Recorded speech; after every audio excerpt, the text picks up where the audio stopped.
Right.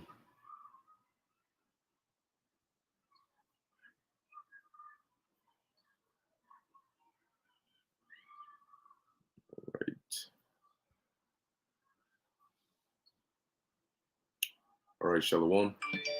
First and foremost, I want to give all praises, honor, and glory to Yahweh, Bahasham, Yahweh Shai, Bahasham, Machah Kodesh. Double honors to the elders and the apostles of Great Millstone, and peace and blessings to the elect. And I want to go into this lesson. As you can see, the image before you, of a crowd that's panicking. And that's exactly what's going to be happening here, very soon. Okay, and now the reason that you're going to have a lot of people that are going to be in this panic mode, all right, is you have certain situations where an unexpected incident just takes place. A bomb goes off, a gun gets shot, an explosion, a fire, a wild animal, and people panic. And, if they're in a crowded area, they start to look like this, and worse. They're just running all over the place. And then you have situations where, all hell starts breaking loose. Well, speaking of which, it says here that Cooperman tells CNBC he thinks that we are going to have a recession. Okay. And you can see the stock markets, what they're looking like right about now. You saw what happened yesterday. And during the demic, the markets did drop as well. They dropped a lot. But, based on that was something that was more controllable. Now you have these inflation, which isn't something you can just put a switch on, right? And you have other problems or shortages and world problems that don't just have a plug. Like you can't just put a stop on it. So the market's tanking based on the fear, all right, of these investors, these merchants, all right, is going to keep going worse because the problems, the things they're afraid of are what's coming. And as all this is going on, all right, as things are happening on avenues, you have Jake that is going about doing more and more wickedness. All right, they got their head up their rear, okay, and they don't see a thing that's going on. And we're at the point where just pretty much anybody with common sense sees at least, what's going on in this place, but Israel. And this is why when shit hits the fan on a home level, meaning that it hits you at a point where there's no way to look another way, it's right in your face. That's when and they're gonna get hit with everything at that time. Because when you're not paying attention to food shortages, you're not paying attention to inflation, you're not paying attention to energy shortages, you're not paying attention to the warnings that they're being given and the signs of prophecy. When you finally realize what's going on, say the lights go out, that's the same time you're going to realize that there's no food for you. That's the same time you're going to realize that you can't really buy anything. And that's the same time you're going to realize all of these things at once, and it's going to cause major panic. All right, and a lot of Israelites, a lot of people are going to lose it. They're going to have breakdowns, mental breakdowns. They're just going to be completely, through. Now, like I said, I mean, I just chose this random image, just to give that sort of, that image, that imagery. Okay, but I want to start off here in the book of Luke, chapter 17, verse 26, because, according to prophecy, it's supposed to be like that. It sounds like you would think that, damn, I mean, it's to the point where nobody can really avoid what you see going on. But there are people that actually have no clue that the markets are in turmoil right now. Now, this is Luke chapter 17, verse 26. It says, as it was in the days of Noah, so shall it be also in the days of the Son of Man. They did eat, they drank, they married wives, they were given in marriage until the day that Noah entered into the ark and the flood came and destroyed them all. So as he was preparing the ark, as he was gathering the animals, up until he entered the ark, right? And that's exactly what it's going to be like for these people, because here it is, we're building the ark, and the time is coming where we're going to be able to enter the ark. And you gotta also think about it, right? When is going to be the most crucial time? The most crucial time is going to be when the Lord allows us to enter the ark, because if we don't enter the ark, we're going to be destroyed. If we have to enter the ark, that means that destruction is that close, that we need to go now. We got to go now. But as the scripture is saying, that just like they didn't take heed to the warnings back then, and they continued about with their regular lives, you're going to have people doing the same thing now in the midst of danger. In the time of Noah, people were in the midst of danger, but they continued to live their regular lives, going about in their wickedness, following their heart's desire, and not taking heed to the warnings. See? Now, the way the Lord set it up, when you take heed to the warnings, that's not going to stop the destruction from coming, but what it will do is it'll provide a way for you to escape, right? But you have Jake out here, and we're constantly warning. I mean, we're constantly putting out videos telling you these things. Literally, I mean, there's I don't know what more we can actually give you that we haven't already given you through the spirit and power of the Heavenly Father Yahweh, Bahashem Yahweh Shai. Now is at the point where we just gotta watch. All right, and we're gonna continue to give out the message, but we can't force you to receive the message. And a lot of people are gonna be in such regret. You're gonna have people taking their lives left and right because they're not mentally built or prepared to withstand a collapse of this magnitude, a collapse of this size, a collapse with this many strings attached, okay, that's going to bring down everything that they call normal life. A lot of people, because in this society, they not only have they been, taught to live an artificial life, but they've been stripped of their defenses.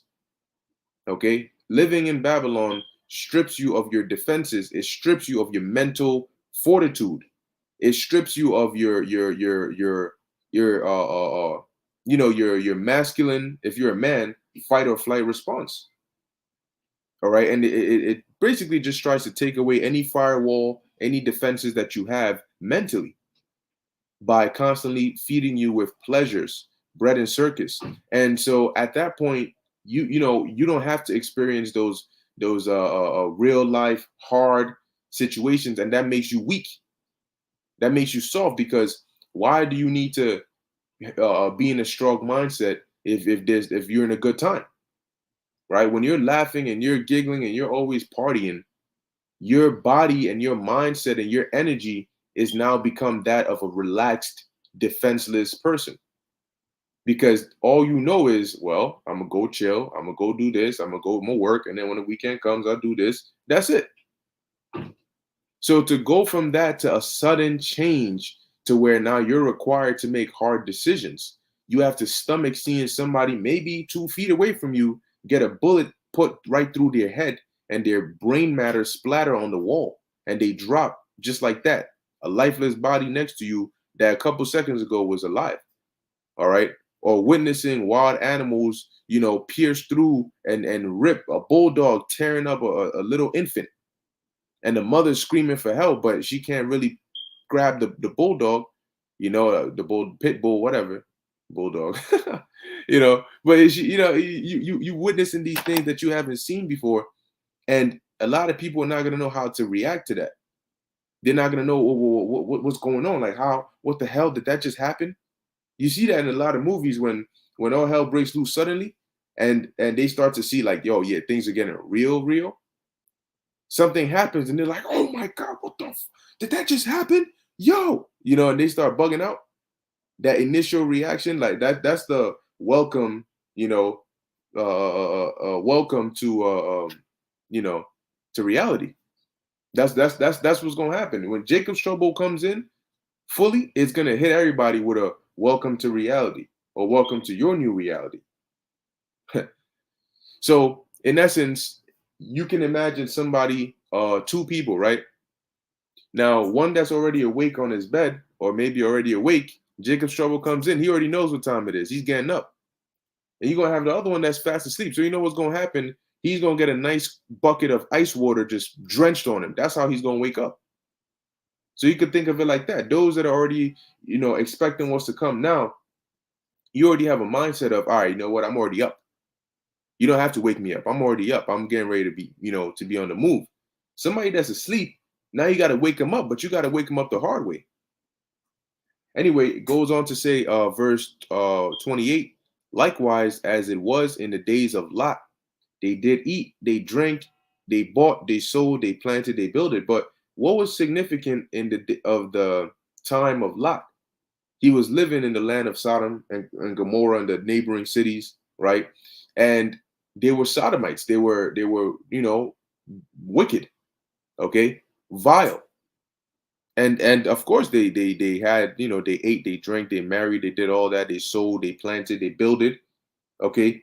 But they were vile people, all right, going about their regular lives. And like you see today, these people are vile, all right? They're wicked, they don't want to repent, they're disobedient, hard-headed, and they yet continue to live life like it's normal. So just like in the time of Noah, how right when Noah entered the ark, the destruction came. Right when Lot was taken out of Sodom, the fire and brimstone came. Right when the elect are taken out, the ultimate destruction is going to come. Now you got different levels. The ultimate is going to be when the elect get beamed up, all right, into the chariot and get delivered from the second death. But before that, you're going to have smaller instances of that where the Lord delivers his elect. So everybody might be in the same predicament, but the elect are not going to stay in that predicament because Yahweh Ba'ashem Yahushua is going to take care of us. All right. And it starts with the mind. Right now, the Lord has given us tool number one, which is a strong mind, knowing what to expect.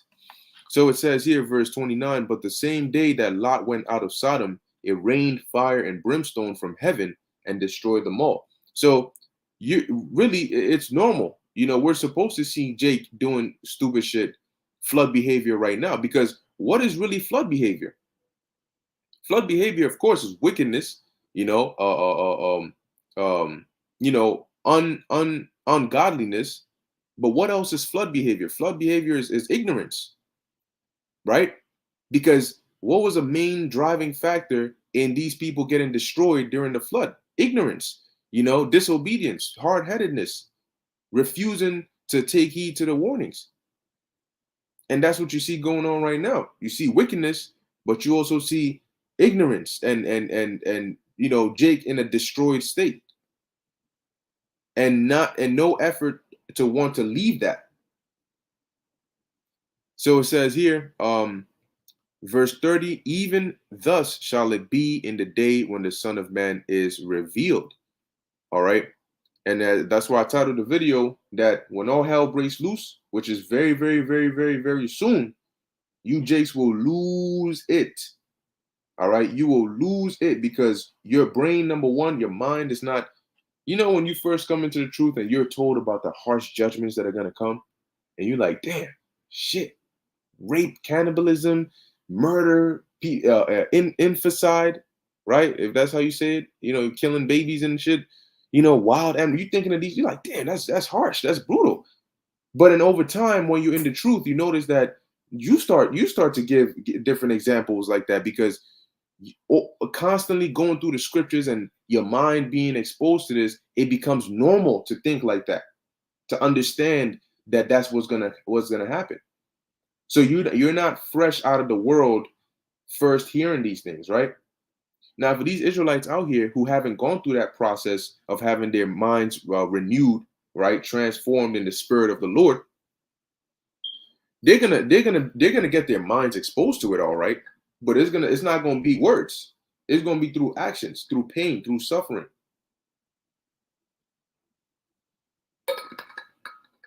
All right, through pain and suffering. So next, let's go to the book of Isaiah, chapter 13, verse 14. And I just want to hit this point right here. because this is a very key point. Now it says, and it shall be as in Isaiah 13 is going also into Jacob's trouble, all right, and ultimately the nuclear destruction that's going to come. Now it says here, and it shall be as a chased roe, and as and as a sheep that no man taketh up. They shall every man turn to his own people and flee everyone into his own land. Now a chased roe is like you ever seen first off, a roe is fast as hell. All right, but a chase roe is one that's like being hunted, for example. Now, if you see a group, a flock, however you want to categorize them together as, eating, and then you see you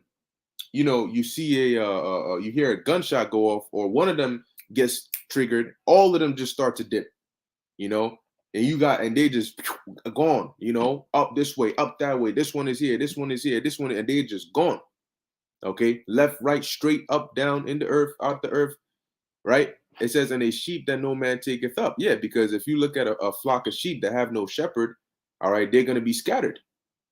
All right, some running here. If the shepherd is not around and a wolf comes through, the sheep are gonna scatter. All right, one is running this way, one is running that way, one is screaming this way, and it's gonna look like a whole lot of panic. All right, a whole lot of panic is what's going to happen. And Jake panics. When you want to see panic, look at Jake, man. They panic. Now you got some of them that are able to panic in different ways, but Israelite woman, shit. Even if there's no need to, you might hear her screaming. You come to find, well, why are you screaming? Well, I guess I didn't really. I guess maybe I overreacted a little bit, but But why is that? Because verse 15 says, everyone that is found shall be thrust through, and everyone that is joined unto them shall fall by the sword. Because there's going to be a lot of death going around. And the sword, the modern day weapon, all right, which is a gun mainly, it's not going to be used just by troops. You're going to have gangs, okay? Like The Purge. Watch the movie The Purge. When I believe it was the second movie, right, of The Purge, where you had the mother and her daughter, Diego's Night, that one. And there was a scene where there was actually another couple. I think, if I remember correctly, there was another couple, Edomite-looking couple, right, dude and his woman, and they were out shopping, and they had to make it home before the sun went down, or before the purge time. And I think on their way home, they saw like a gang, which I think they were in a van, and they had like these like face masks on. They had like bats, they dressed for the occasion kind of thing. So you're going to have stuff like that in this time. You're going to have people band up together, and look, there are people who take shows like The Walking Dead and The Purge seriously, but they take it in a different extent. They take it in an extent of like, we getting ready for when this happens. We gonna go out and have a good time, right? So you're gonna have that. You're gonna have gangs, with guns, all right, robbing food trucks, robbing stores, robbing people, breaking into houses. I mean, people do that now. How much more for that time? But as these things are going on, it's gonna be happening all at once. Oh my gosh! So where do we go? What's going on? Now I'll give you a scenario, right? Say you're a couple, right? Jake, an Israelite couple, man and a woman, and shit hits the fan. The lights just go out, and within a short time, however, whatever is the kicking off factor happens, and everything just starts collapsing quickly. You're gonna see people running, and you're gonna wonder why people running, why cars stopped, what's going on, and just chaos. And these supermarkets, man, just mayhem. You see it all the time. All right, mayhem going on, and you're gonna start trying to stop somebody and ask, what's going on? Please, sir, can you tell me what's happening? They're just gonna run past, probably shove you on the floor, get out my way, And so you're with your partner, and he barely knows what's going on, right? And so you guys are going on, and you're both panicking, but he's keeping it together a little more, right? And so everything is all sweet, not all sweet, but you guys are managing, and then he gets shot. Boom, he's dead.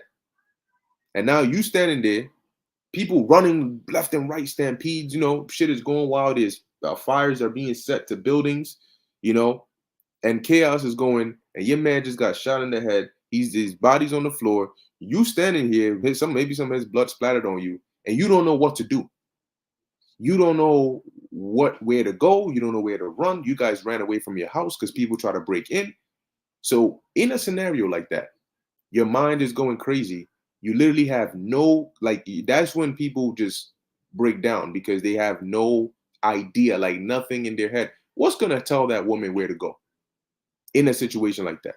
You just saw your man die. He was the only one that was telling you, all right, let's go here. All right, let's try to get some stuff here. Maybe we can make it here. I have a cousin over, whatever. Now, boom, he's gone. So you got no sense of direction. You can't go back home because you guys just had to run away from there because some people try to break in and they stole your shit and set your house on fire. Right? You guys just went to the supermarket and this is the chaos that's going there. And now you're stuck in like some parking lot somewhere. No car, just there. And you don't even know who do I call? Ain't no service, no phone service. You ain't got nobody to call. You can't ask anybody for help. Now what? You literally have no clue where you're gonna where are you supposed to go? See? And a lot of people gonna find themselves in, and that was just a basic example I just threw out there that I just made up, right? So imagine something like that.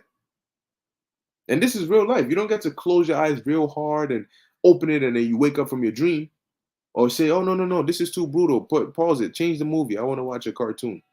You don't get to do that in this time. Okay? You are now going to have to face reality. What are you going to do? Are you going to sit there? Are you going to break down? See, in that time, that's when you're going to need Yahweh Ba'Shem Yahushai to guide you. Because now I'll give you a scenario just like that, but with the Lord intervening. She's stuck there. She doesn't know what to do. She's messed up. She's just staring there, and the Lord might have it to where, somebody might just pull up, yo, what's going on, man? What's wrong with you? Maybe a car might be coming your way, and you're just standing there because you're in shock, and somebody just runs and shoves, pushes you out the way so you don't get ran over by the car. And the dude is like, yo, what's wrong with you, man? What's going on? Yeah, you just there. Oh, and he's just like, just come with me. And he's actually, he takes you somewhere, he's like, yo, what happened? You may be cut, he may help you out, whatever the case is, feed you, tell you, you may be bugging out as to what's going on. He calms you down. He might give you a little brief explanation. All right. And then you may be with him and he may guide you and direct you. That's one example as to how the Lord could do it. And if you look at it on the flip side, maybe that man may be a man of the Lord who the Spirit just jumped on him and said, yo, go and move that woman out the way. Just boom, just go. And and he just does so. See, the Lord could do that. And the Lord could do many things. Or the Lord could have it to where as you're right there, a thought just enters your mind that says, yo, you have a brother. Go to your brother's house. It's not far from here. Or like your friend, yada yada. Go check if they're in their house. And you go and check and they're like, oh, come in, it's dangerous out, and they take care of you. The Lord has infinite ways of delivering you in that kind of situation or in any situation. But now look at how it's going to play out when you don't have the Lord and versus when you do have the Lord. The Lord, literally, you have one scenario, you have the Lord with you, and look at how many possibilities. The Lord can have it to where your man doesn't get shot. I mean, so many possibilities to deliver you. And then you have the situation where you don't have the Lord and you're just there on your own. And everything is set against you instead of being for you. It's not going to be fun. All right. But it's going to be dangerous, man. Verse 16, it says, their children also shall be dashed to pieces before their eyes. And that's the thing. Having children, man, you are going to need the Lord, man, because children are more high maintenance. They eat more often. Their body, they gotta, you gotta take care of them more.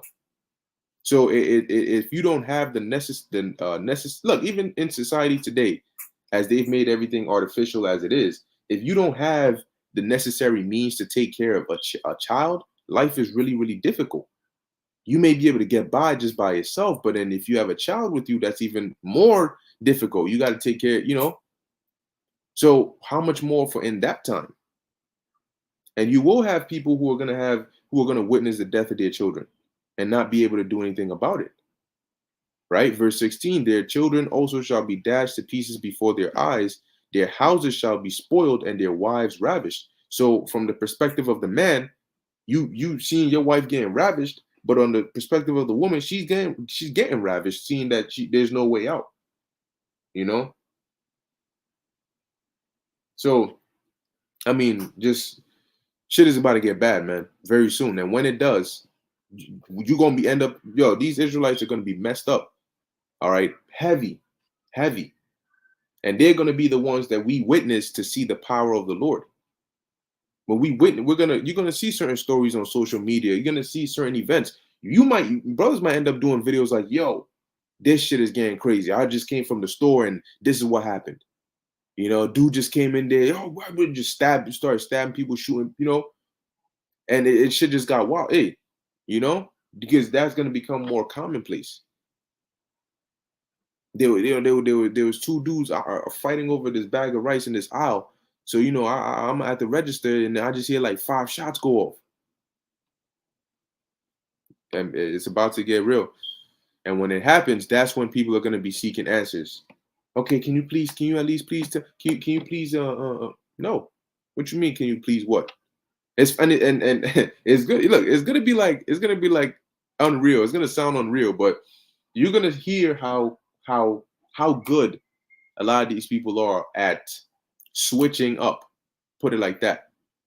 And I mean, you have people that are like, man, I ain't never gonna need your help. You ain't shit. You just a piece of ass nigga. You just this. You ain't that. Stay away from me. I don't want you near me, and all this extra shit, right?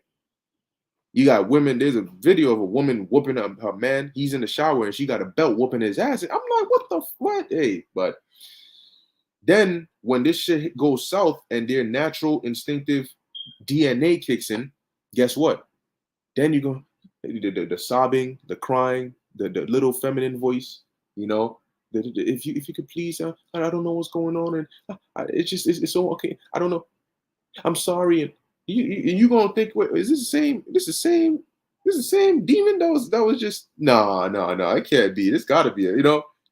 But it's gonna be real because people are they're going to be in Amos 8 and 11. It says they shall run to and fro to seek the word of the Lord. That's not going to be just like, oh, all right, I couldn't find it, so I guess that's that. No. They're going to yearn. People are going to yearn. Like, imagine if there's a famine, you haven't eaten or drunk anything in about 3 days, and you're yearning for food, like, and water, like you need it. You need it. That's the state of panic and the state that people are going to be in, looking for the word of the Lord. That's why he likened it onto a famine. Okay, where they're going to seek it so much and yet not get it. Verse 26, Ezekiel 7 and 26, mischief shall come upon mischief. You hear that? Mischief shall come upon mischief. So one bad thing and another bad thing and another bad thing and another bad thing. And rumor shall be upon rumor. Then shall they seek a vision of the prophet. See? That's when they're gonna, oh, yo, where them brothers at? Oh, we brothers now? You know what I mean? Nah, they were saying, nah, this is exactly what, bro, they were saying this shit, bro. Yeah, man, where we at? Yo, you said one of your boys was into that. Yo, ask him what's going on, man. You know what I'm saying? What do we do? Where can we go? What's up? He don't know no spots. Okay. The thing about it is we can't just give you some tangible cardinals to do. Oh yeah, all right, just go walk 3 blocks down to the right and do 10 jumping jacks and then sit on the floor for a little bit and a secret entrance will open up for you. We don't have that. Our way out is spiritual. So there's no way we can just open the door for you. The Lord has to open that door. We can tell you about the door and you can go and make your petition to the Lord. But if you don't take heed, ain't nothing more we can do for you. See? And that's going to be the thing. Like, there are going to be some people that are going to find the prophets and they're going to think just because I found the prophets, I'm good. Yeah, I found it. Oh, yeah, bro. Yo, you were saying all this. What's up? What's going on? But that's not what's going to deliver you. Look, take a look at Saul. Saul, when the Lord took his presence away from him, He went as far as to seek a witch to summon Samuel. And even when he got there to get some form of communication, it didn't deliver him. It didn't change the fact that the Lord was still going to put him to death.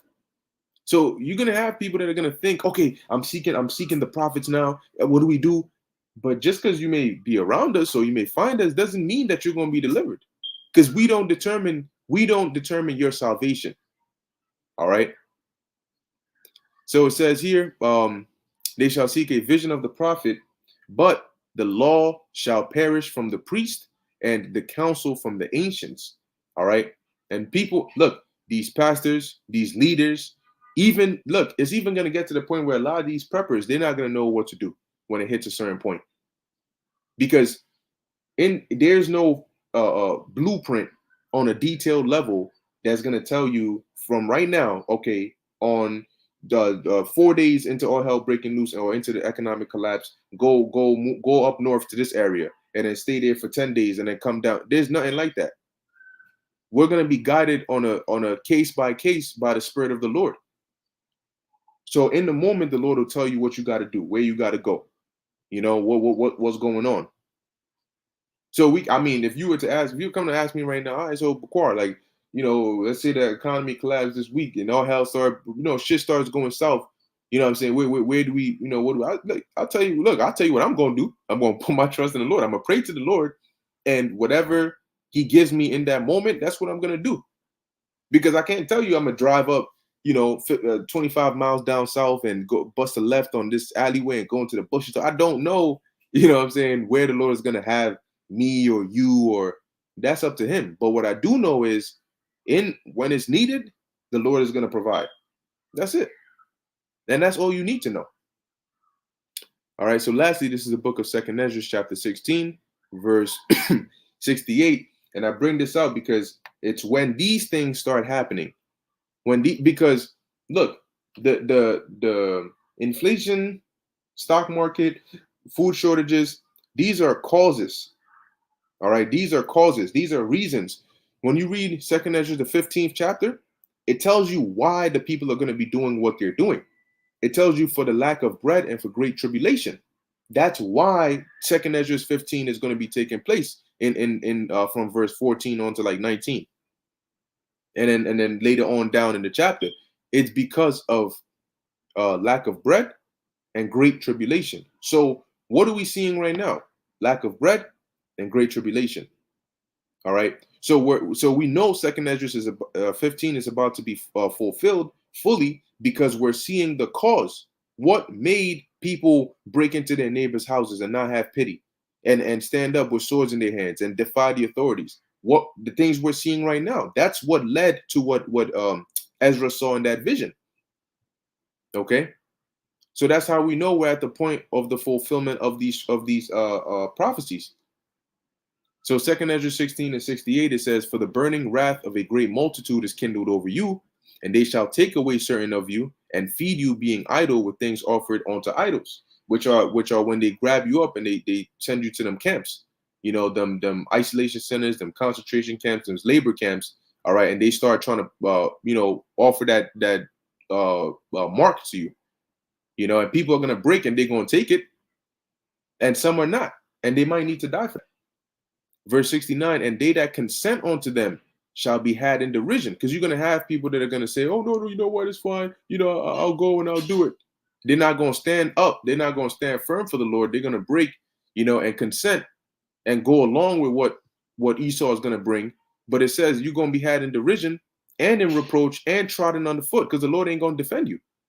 Because the scriptures tell you in Ecclesiastes, the 2nd chapter, Ecclesiasticus, that woe unto him that is faint-hearted, for he believeth not, and he will not be defended in that day. I believe it's something along those lines.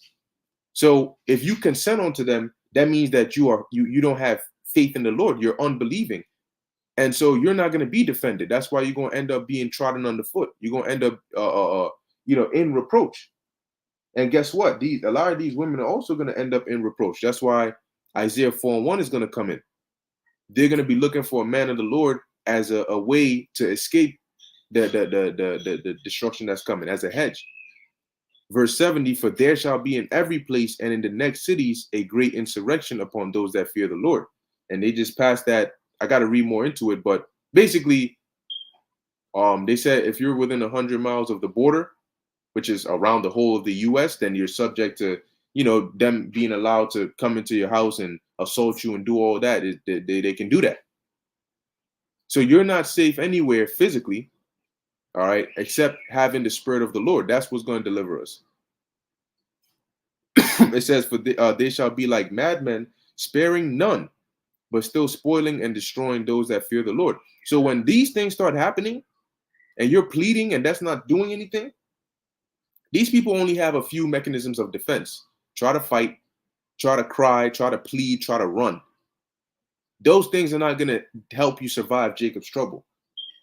You need the Spirit. You need a divine power. Just like the Lord sent the angels down to deliver us from Heliodorus when he came there with his army, right? That was the only way we were going to make it out, by the Lord sending divine intervention. And so the Lord is going to do that now. Isaiah 59:19, but that's only going to apply to his elect. So it says, for they shall waste and take away their goods and cast them out of their houses. And as all these things are going on, Jake is going to lose it.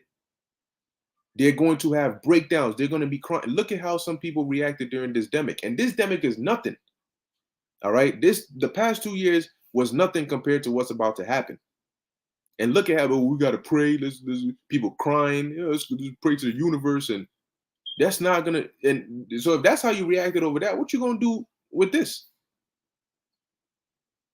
It says here, then shall they be known who are my chosen, and they shall be tried as the gold in the fire. And this isn't winning an Oscar award or an MTV award or winning first place. No, this is going to be winning, period. All right. Then shall they be known who are my chosen. So even before the Lord comes back, it's going to be evident who he's dealing with, because of how he's going to be dealing with them. What condition they're going to be. Look at Daniel. How did you know the Lord was dealing with Daniel? Well, number one, not only was he able to answer Nebuchadnezzar's dream, but when he was thrown in the lion's den, he came back. He was thrown in there twice and was delivered out of it both times. So we knew that the Lord was dealing with Daniel. All right, just like when you get delivered out of these situations, you're gonna know, yeah, the Lord is dealing with me. All right, because ain't no way I would have survived that. And guess what? Those that are around you are going to know the Lord is dealing with you, because he's going to have the Spirit on you to know what to do, when to do, how to do it. All right. So it says here, verse 74, hear, O ye my beloved, saith the Lord, behold, the days of trouble are at hand, but I will deliver you from the same. And that's all you need to know. So while these people are bugging out, we're going to have sanity. We're going to be protected. We're going to be good, man. Okay? Don't let the anticipation and the nervousness, oh shit, it's getting wild out here. Don't let your eyes play you. All right? Rely on your faith, because your eyes can deceive. That's where you get the saying, it's not what it looks like. It is what it is, but it's not what it looks like. So sometimes what it looks like may not be what it is. So what do you go over? Go over what you know. Okay, well, what do I know?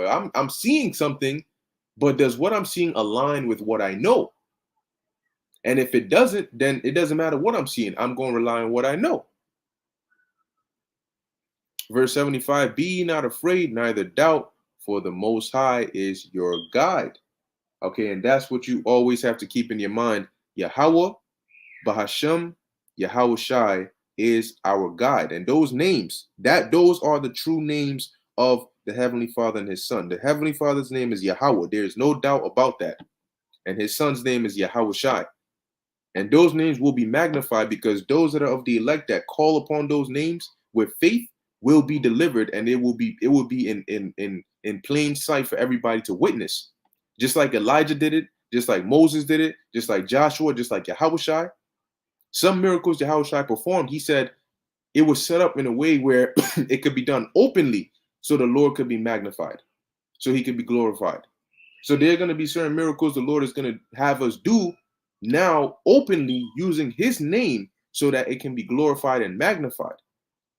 Right now, what he needs us to do is to teach this word. But very soon, when things get physical, he's going to use us as vessels to magnify his name. All right. And yeah, so that's pretty much it. I'm going to end it here. A little pressed for time to lock here, but Lord willing, that was edifying to the elect. In closing, I want to give all praises, honor, and glory to Yahweh, Bahasham, Yahweh Shai, Bahasham, Rakah Kodash. Until next time, Shalom.